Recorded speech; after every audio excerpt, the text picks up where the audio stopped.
دیدم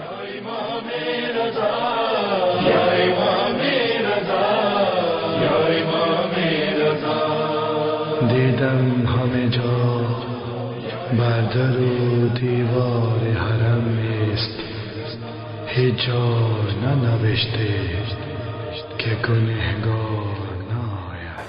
آیت اللہ میلانی اپنی کتاب میں لکھتے ہیں کہ امام رضا علیہ السلام، توجہ رکھیے گا، میں دین اسلام بیان کر رہا ہوں اور ان کے بچوں کی امداد کی بات کر رہا ہوں.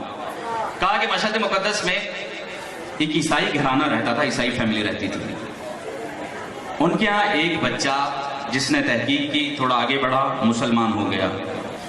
جیسے ہی وہ مسلمان ہوا، یہ کتاب میں لکھا ہے آیت اللہ میلانی، جیسے ہی مسلمان ہوا گھر والوں نے نکال دیا، کہا یا ادھر یا ادھر.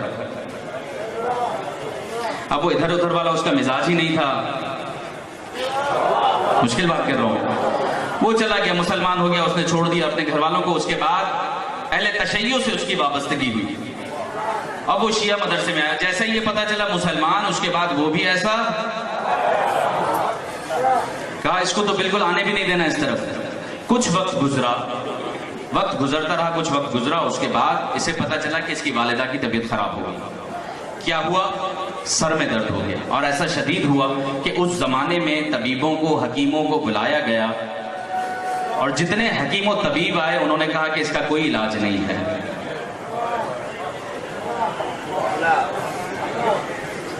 میں آ رہا ہوں اس منزل پر، اس کا کوئی علاج نہیں ہے.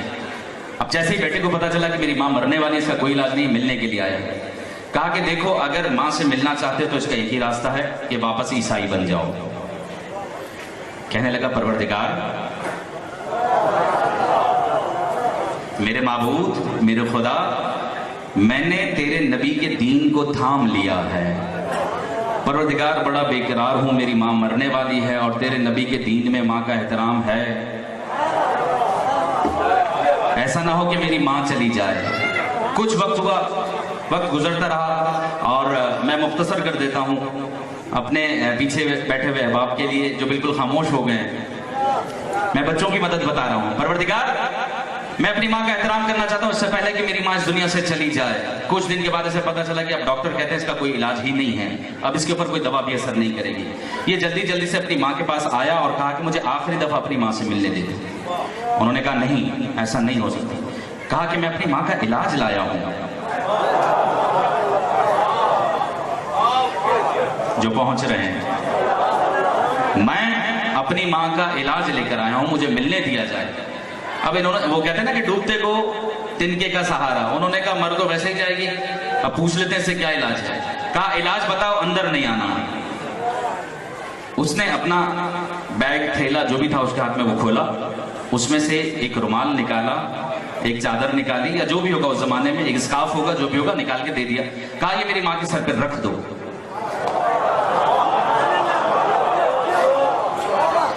یہ میری ماں کے سر پہ رکھ دو. انہوں نے کہا مر ویسے ہی جائے گی، رکھ دیتے ہیں. جیسے ہی رکھا، وہ جو عورت چلا رہی تھی اور بے ہوشی کے عالم میں تھی، کچھ گھنٹوں بعد آہستہ آہستہ اس نے آنکھیں کھولی. آنکھیں کھولنے کے بعد کہنے لگی میں اپنے آپ کو کچھ مطمئن محسوس کر رہی ہوں. کتاب کے جملے، اپنے آپ کو مطمئن محسوس کر رہی ہوں. اب کہا کہ ٹھیک ہے، اگر کچھ بہتر ہے تو پھر دوبارہ ایک اور کوشش کر لیتے ہیں، طبیبوں کو بلا لیتے ہیں، ڈاکٹرز کو بلا لیتے ہیں، دیکھتے ہیں کہ مسئلہ کیا تھا. اب جیسے ہی اس زمانے کے وہ طبیب جو کہتے تھے لا علاج ہے، آ کر کہنے لگے اس کو تو کوئی بیماری ہی نہیں ہے. آ رہا ہوں، میرے ساتھ رہیے گا. اسے تو کوئی بیماری ہی نہیں ہے. اب جیسے ہی سنا اسے کوئی بیماری نہیں ہے، بیٹے کو بلایا. کہا ادھر آؤ اور بتاؤ علاج کیا کیا تھا. کہا کہ پہلے میں آنا چاہتا تھا، پہلے میں آنے چاہتا تھا، تم آنے نہیں دیتے، اب تم بلا رہے ہو، میں نہیں آؤں گا. کہا آؤ نہ آؤ، علاج بتاؤ. کہا علاج کے لیے بھی میرے پاس آنا پڑے گا.